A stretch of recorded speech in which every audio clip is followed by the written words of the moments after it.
നമ്മളിന്ന് ഒരു ചിക്കൻ ബിരിയാണി ഉണ്ടാക്കാൻ പോവുകയാണ്. എല്ലാവരും വീഡിയോ സ്കിപ്പ് ചെയ്യാതെ മുഴുവനായിട്ട് കാണണം. മാത്രമല്ല, ആദ്യമായിട്ടാണ് നമ്മുടെ ചാനൽ കാണുന്നതെങ്കിൽ ചാനൽ സബ്സ്ക്രൈബ് ചെയ്യാൻ മറക്കരുത്. ഒപ്പം ബെല്ലൈക്കൺ കൂടെ ക്ലിക്ക് ചെയ്തോളൂ. 3 ഇഞ്ച് നീളമുള്ള നാടൻ ഇഞ്ചി, ഒരു 10ഓളം വെളുത്തുള്ളിയുടെ അല്ലി എന്നിവ പേസ്റ്റാക്കി എടുക്കാം.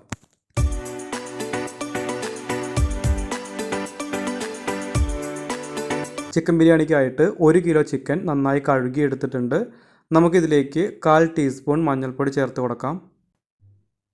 നമ്മളിന്ന് 750 ഗ്രാം ബസുമതി അരി കൊണ്ടാണ് ബിരിയാണി ഉണ്ടാക്കാൻ പോകുന്നത്.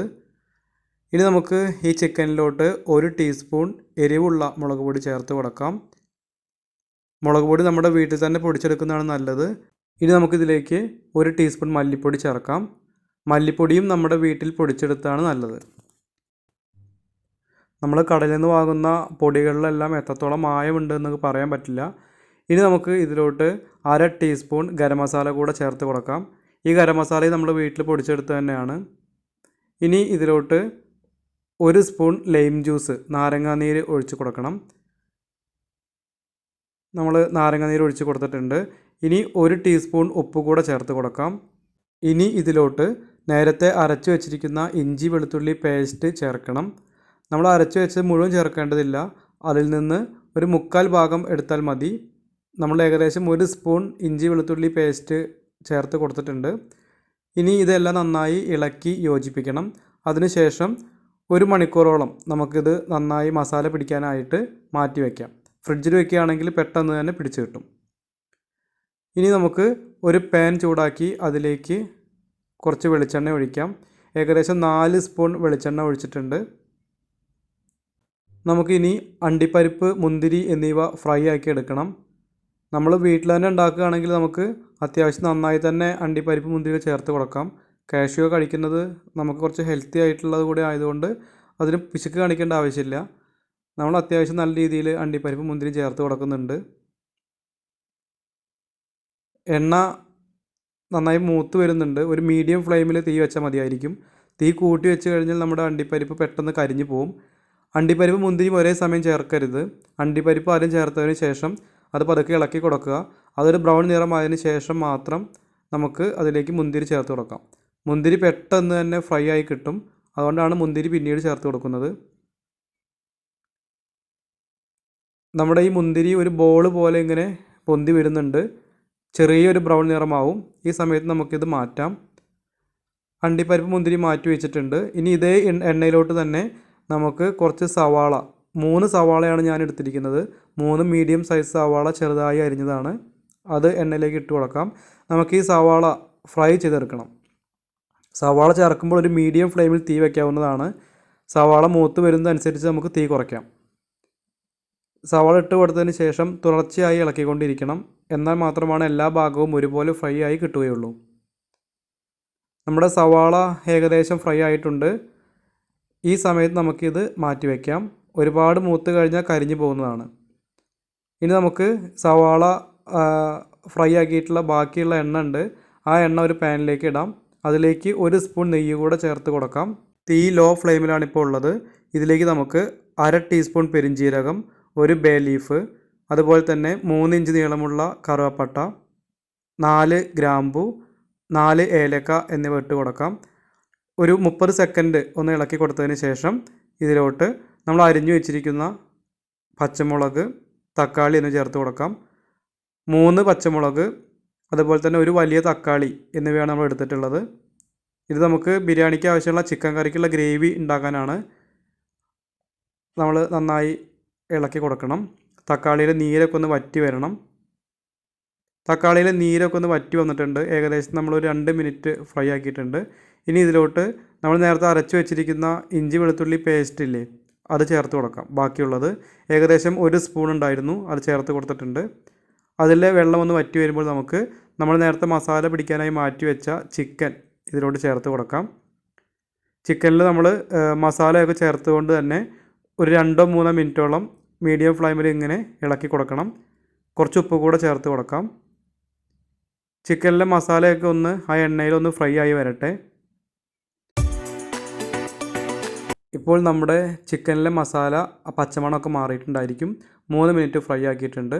നമുക്കിനി ഇതിലോട്ട് നമ്മൾ നേരത്തെ ഫ്രൈ ആക്കി വെച്ചിരിക്കുന്ന ഉള്ളിയുടെ 1/4 ഭാഗം ചേർത്ത് കൊടുക്കാം. ഇനി ഇതിലോട്ട് ഒരു നാരങ്ങയുടെ പകുതി പിഴിഞ്ഞ് ചേർക്കണം. ഏകദേശം 1 സ്പൂൺ നാരങ്ങാനീരുണ്ടായിരിക്കും. നമ്മളിങ്ങനെ നാരങ്ങാനീര് പിഴിഞ്ഞ് ചേർക്കുന്നുണ്ട്. ഇനി ഇത് നന്നായി ഇളക്കി യോജിപ്പിക്കണം. അതിനുശേഷം ചിക്കൻ വേവാൻ ആവശ്യമുള്ള വെള്ളം ചേർത്ത് കൊടുക്കണം.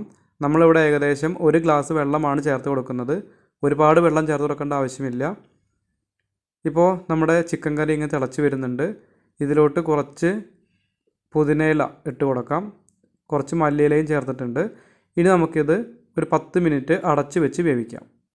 ഇപ്പോൾ 10 മിനിറ്റ് ആയിട്ടുണ്ട്. നമ്മുടെ ചിക്കനും ഗ്രേവിയും അത്യാവശ്യം വെന്തിട്ടുണ്ട്. ഈ സമയത്ത് നമുക്ക് ഫ്ലെയിം ഓഫ് ചെയ്തിട്ട് അടച്ച് മാറ്റി വയ്ക്കാം. ഇനി നമുക്ക് ഒരു 5 ലിറ്റർ വെള്ളം മറ്റൊരു പാത്രത്തിൽ തിളപ്പിക്കണം. അതിലോട്ട് ഒരു ബേ ലീഫ്, 4 ഗ്രാമ്പു, 4 ഏലക്ക, 2 ഇഞ്ച് നീളമുള്ള പട്ട എന്നിവ ഇട്ട് കൊടുക്കാം. ഇതിലേക്ക് 750 ഗ്രാം ബസ്മതി റൈസ് ഇട്ട് കൊടുക്കാം. നമ്മളിത് നന്നായി കഴുകി 30 മിനിറ്റ് വെള്ളത്തിൽ ഇട്ട് വെച്ചതിന് ശേഷമാണ് ഈ അരി വെള്ളം ഊറ്റിയെടുത്തിട്ട് ഇട്ട് കൊടുത്തിട്ടുള്ളത്. 30 മിനിറ്റ് വെള്ളത്തിലിട്ട് വെച്ചാൽ മതിയായിരിക്കും. ഒരുപാട് സമയം ഇട്ട് വയ്ക്കരുത്. നമുക്കിതിലോട്ട് ആവശ്യത്തിന് ഉപ്പ് കൂടെ ചേർത്ത് കൊടുക്കാം. ഉപ്പ് ചേർത്തതിന് ശേഷം നന്നായി ഇളക്കി യോജിപ്പിക്കണം. ഉപ്പ് ഒരല്പം മുന്തി നിൽക്കുന്ന തരത്തിൽ വേണം ചേർത്ത് കൊടുക്കാൻ. ഇനി നമുക്കൊരു 80% നമ്മുടെ അരി വേവിക്കണം. ഏകദേശം ഒരു 10 മുതൽ 15 മിനിറ്റ് വരെ എടുക്കും. നമ്മൾ മീഡിയം ഫ്ലെയിമിലാണ് തീ വെച്ചിരിക്കുന്നത്. അരി ഒരുപാട് വെന്ത് ഉടഞ്ഞു പോകാൻ പാടില്ല. നമ്മളിനി ബാക്കി വേവിക്കുന്നത് ചിക്കനിലേക്ക് ഇട്ടിട്ടാണ്. ഞാനിന്നിവിടെ ഇന്ത്യ ഗേറ്റിൻ്റെ അരിയാണ് ഉപയോഗിക്കുന്നത്. ഇന്ത്യ ഗേറ്റിൻ്റെ അരി കുറച്ച് ക്വാളിറ്റി ഉള്ളതാണ്. എപ്പോഴും ബിരിയാണി ഉണ്ടാക്കാനായിട്ട് നല്ല ക്വാളിറ്റി ഉള്ള അരി ഉപയോഗിക്കാൻ ശ്രദ്ധിക്കണം. നമ്മുടെ അരി 80% വെന്തിട്ടുണ്ട്. നമുക്കിത് ഒരു അരിപ്പ ഉപയോഗിച്ചിട്ട് മറ്റൊരു പാത്രത്തിലേക്ക് ഊറ്റിയെടുക്കാം. അല്ലെങ്കിൽ നിറയെ ഹോളുകളുള്ള ഒരു പാത്രത്തിലേക്ക് ഇട്ടിട്ട് അങ്ങനെ വെള്ളം മാറ്റിയാലും മതി. നമ്മൾ വെന്ത ചോറ് മാറ്റി വെച്ചിട്ടുണ്ട്. അത് വീഡിയോയിൽ കാണിക്കുന്നില്ല, ലെങ്ത്ത് കൂടാതിരിക്കാനാണ്. ഇനി നമുക്ക് നമ്മുടെ ചിക്കനിലേക്കും ഗ്രേവിയിലേക്കും കുറച്ച് പുതിനയില ഇങ്ങനെ ഇട്ട് കൊടുക്കാം.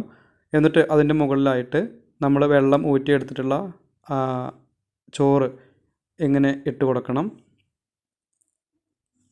നമ്മുടെ ചോറിൽ ഒട്ടും വെള്ളമില്ല, നന്നായി ഡ്രൈ ആയി കിട്ടിയിട്ടുണ്ട്.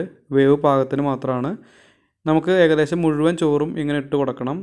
ചോറ് ഇട്ട് കൊടുത്തിട്ട് ഒന്ന് പരത്തി ഒപ്പാക്കാം. പക്ഷേ അത് അമർത്തി താഴ്ത്താൻ പാടില്ല. നമ്മളിപ്പോൾ ചോറിട്ടിട്ട് നന്നായി എല്ലാ ഭാഗത്തും വരുന്ന തരത്തിൽ ഒരുപോലെ പരത്തിയിട്ടിട്ടുണ്ട്. ഇനി ഇതിലേക്ക് നമ്മൾ പാലിൽ മിക്സ് ആക്കിയിട്ടുള്ള മഞ്ഞൾപ്പൊടി ചേർത്ത് കൊടുക്കുകയാണ്. 4 ടീസ്പൂൺ പാലിലാണ് നമ്മൾ ഒരു നുള്ള് മഞ്ഞൾപ്പൊടി ഇട്ടിട്ട് കളർ വരുത്തിയിട്ടുള്ളത്. നമുക്ക് ഇനി റൈസിൻ്റെ മുകളിൽ ഇങ്ങനെ നമ്മുടെ ഉള്ളിയുടെ ഫ്രൈ ഇട്ട് കൊടുക്കാം. എല്ലാ ഭാഗത്തും വരുന്ന തരത്തിൽ ഇട്ട് കൊടുത്തിട്ടുണ്ട്. അതിന് മുകളിൽ നമുക്ക് നമ്മൾ ഫ്രൈ ആക്കി വെച്ചിട്ടുള്ള അണ്ടിപ്പരിപ്പ്, മുന്തിരി എന്നിവ ഇങ്ങനെ ഇട്ട് കൊടുക്കാം. എല്ലാ ഭാഗത്തും വരുന്ന തരത്തിൽ ഇട്ട് കൊടുക്കുന്നതാണ് നല്ലത്. ഇപ്പോൾ നമ്മൾ ഏകദേശം അണ്ടിപ്പരിപ്പ്, മുന്തിരിയും എല്ലാ ഭാഗത്തും ഇട്ട് കൊടുത്തിട്ടുണ്ട്. ഇനി നമുക്ക് ഇതിലോട്ട് നമ്മൾ അരിഞ്ഞു വെച്ചിരിക്കുന്ന ഇലകൾ ചേർത്ത് കൊടുക്കണം. 4 തണ്ട് പുതിനയും 6 തണ്ട് മല്ലിയിലയുമാണ് നമ്മൾ ഉപയോഗിച്ചിട്ടുള്ളത്. ഇപ്പോൾ മുകളിലെ എല്ലാ ഭാഗത്തും വരുന്ന തരത്തിൽ ഇലകൾ അരിഞ്ഞിട്ട് കൊടുത്തിട്ടുണ്ട്. ഇപ്പോൾ കാണാൻ തന്നെ നല്ല ഭംഗിയൊക്കെ ഉണ്ട് അല്ലേ? നല്ലൊരു മണവും വരുന്നുണ്ട് കേട്ടോ. ഇതിലേക്ക് ഇനി കുറച്ച് നെയ്യ് കൂടെ ഇട്ട് കൊടുക്കണം. ഇതിനെല്ലാം മുകളിലായിട്ട് നമുക്ക് ഏകദേശം 1 സ്പൂൺ നെയ്യ് ഇങ്ങനെ പതുക്കെ ഇട്ട് കൊടുക്കാം. എൻ്റെ നെയ്യൊന്നും വിട്ട് പോരുന്നില്ല, അതുകൊണ്ട് തവി കൂടെ ഉപയോഗിച്ചിട്ടാണ് ഇട്ട് കൊടുക്കുന്നത്. എല്ലാ ഭാഗത്തും വരുന്ന രീതിയിൽ കുറച്ച് ഇട്ട് കൊടുത്തിട്ടുണ്ട്. നമ്മൾ ഫ്രിഡ്ജിൽ വെച്ചിട്ടുള്ള നെയ്യ് ആയതുകൊണ്ടാണ് ഇങ്ങനെ പെട്ടെന്ന് വീഴാത്തത്.